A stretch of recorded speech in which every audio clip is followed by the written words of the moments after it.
La entrevista a la carta, en diálogo directo con los protagonistas de los hechos.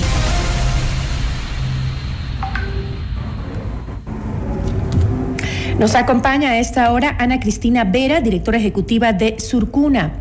Ana, ¿cómo está? Muy buenas tardes, gracias por acompañarnos. Buenas tardes, Gisela, muchas gracias por el espacio. Ana, este es un tema muy polémico y que la ciudadanía ha estado muy presente, muy atenta a lo que sucede. Un poco quisiera plantear por partes este veto parcial del Ejecutivo, ¿no? Justamente en un mensaje colgado en cuenta de Twitter, el mandatario aseguró que la propuesta aprobada por la Asamblea no acató algunos puntos, esenciales que planteó la Corte Constitucional sobre el tema. Añadió que hay...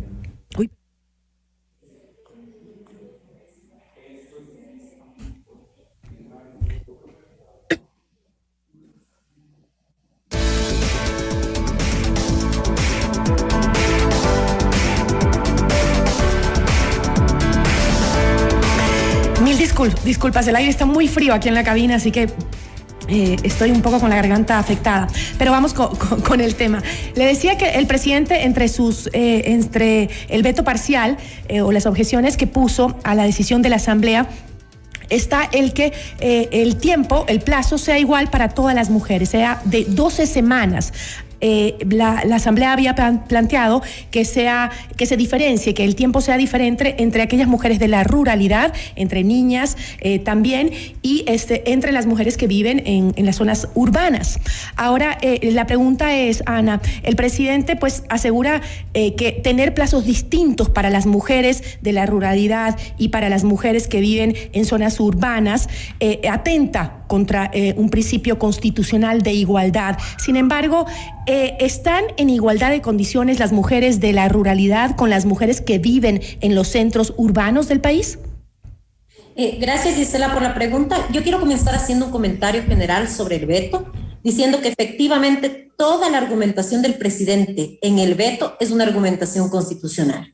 Y lo que le correspondía por ley entonces era mandar a la Corte Constitucional para que sea ella, como el órgano legítimo de interpretación constitucional, quien dirima esta controversia, porque la Asamblea no tiene la competencia jurídica de interpretar la Constitución.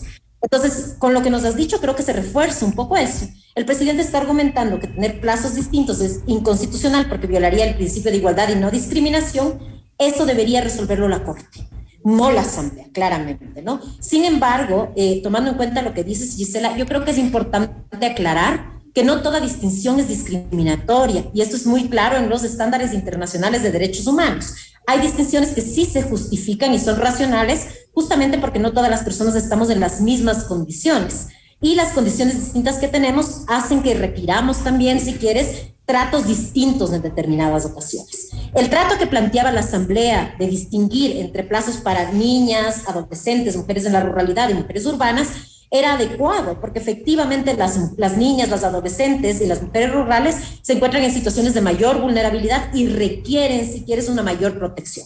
Lo ideal sería que ninguna, si quieres, tuviera una menor protección y que efectivamente no hubieran plazos en esta ley. Pero si hay plazos, considerar que las mujeres rurales, las niñas y las adolescentes tengan un mayor plazo es adecuado, porque se puede fundamentar desde una perspectiva de derechos humanos y por tanto no sería una distinción inadecuada ni discriminatoria, ¿no? Sin embargo, como te digo, esto no lo debería dirimir la Asamblea porque es un tema claramente de constitucionalidad y el presidente debió mandarlo a la Corte Constitucional. Ana, ¿nos puede dar un ejemplo de por qué es tan importante que se extiendan los plazos específicamente en mujeres que viven en la ruralidad? Totalmente, Gisela. Lo que sucede con las mujeres en la ruralidad es que no tienen el mismo acceso a servicios de salud ni la misma información que tenemos las mujeres urbanas. Yo te cuento un caso. Yo acompañé a una niña de 10 años, una niña indígena quichua, que llegó al punto de salud cercano a su comunidad, porque solo hay un punto de salud con un médico rural único, a las 7 semanas de embarazo. Ese médico rural que no sabía cómo proceder, que no tiene mucha claridad si es legal o no es legal el aborto por violación, lo que hace es una consulta al distrito. En esta consulta al distrito se demoran ella tenía 7 semanas, se demoran 4 o 5 semanas. A las 12 semanas la niña llega al hospital básico, que ya es, si quieres, de la capital del cantón donde ella vive, y en el hospital básico aceptan que efectivamente ella tiene el derecho, pero dicen nosotros no tenemos capacidad resolutiva para atender un caso tan complejo y hacen una derivación.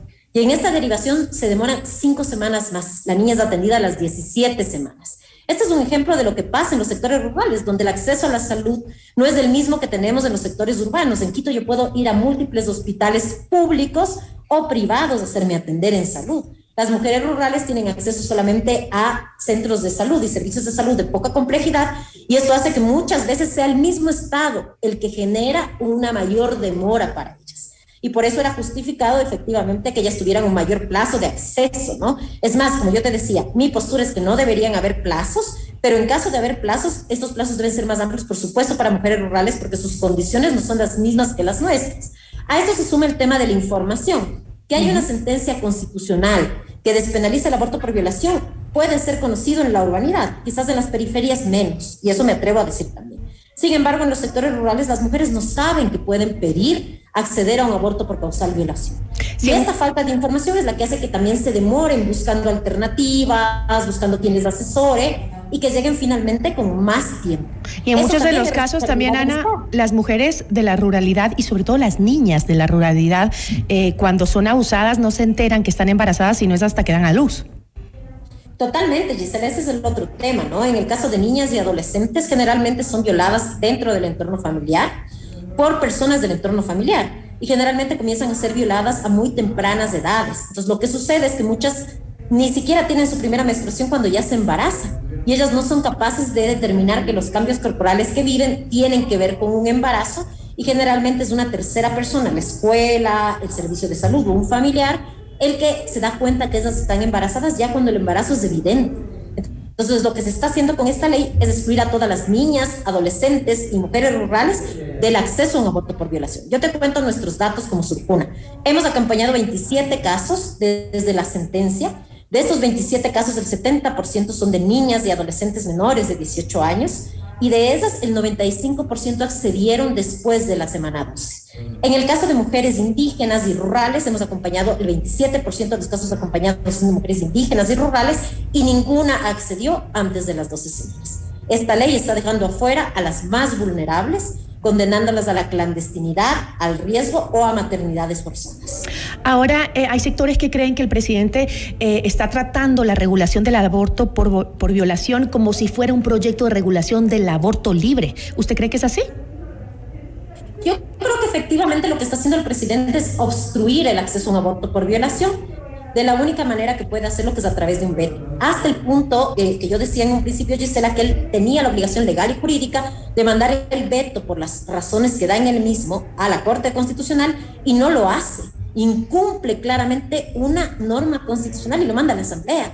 Y eso es efectivamente porque él sabe que la Corte no va a considerar constitucional todo lo que ha puesto.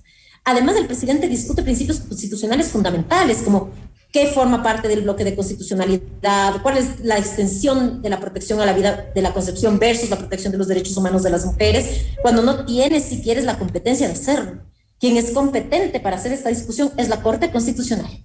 Ahora, otro tema también es que estableció dentro del veto parcial es que el aborto se puede realizar solo cuando se cumpla al menos uno de los siguientes 3 requisitos: que la víctima o quien haya conocido el hecho haya presentado una denuncia para la investigación del delito de violación, que la víctima suscriba una declaración juramentada, que se practique un examen de salud en el cual, bajo juramento, se certifique que hay indicios de una violación. Corresponde la presentación de requisitos y denuncias a la realidad donde la mayoría de víctimas sufre violación sistemática por parte de, como usted lo dijo, un familiar o persona cercana a su círculo íntimo. En realidad no, Gisela, y es claramente por eso que esta es una ley obstructora. Lo que quiere es que no se ejerce el derecho. La denuncia, nosotras hemos presentado incluso una investigación que muestra lo difícil que es presentar, y sigue siendo más difícil para las mujeres que no tienen instituciones de justicia en territorio, porque las fiscalías están en las cabeceras cantonales, no están en cada parte del cantón. Por ejemplo, ¿cómo va a ser una mujer guaorani del Alto Napo, por ejemplo, para poder ir a presentar la denuncia, o que está en Orellana, en zonas totalmente inaccesibles? Entonces, no es un mecanismo adecuado. Además, la declaración juramentada implica costos económicos que para muchas mujeres no son abordables y que hace que efectivamente haya una desigualdad de nuevo entre las mujeres más vulnerables y empobrecidas y aquellas que sí podríamos acceder a este requisito. Pero lo que es más grave, yo consulté con la Asociación de Notarios, que es en este país, justamente cuando estábamos pensando la ley, si esto era posible, y los notarios no están dispuestos en este país a registrar una declaración juramentada de violación, porque es un delito. Y ellos dicen que a ellos no les compete, que sería incurrir si quieres, violar los principios penales de no revictimización, de cuidado a las víctimas, y lo que es más grave, si es hecho en notaría, eso es público. Entonces, la intimidad de la víctima, ¿dónde queda? ¿Dónde quedan todos los principios legales de protección a la víctima?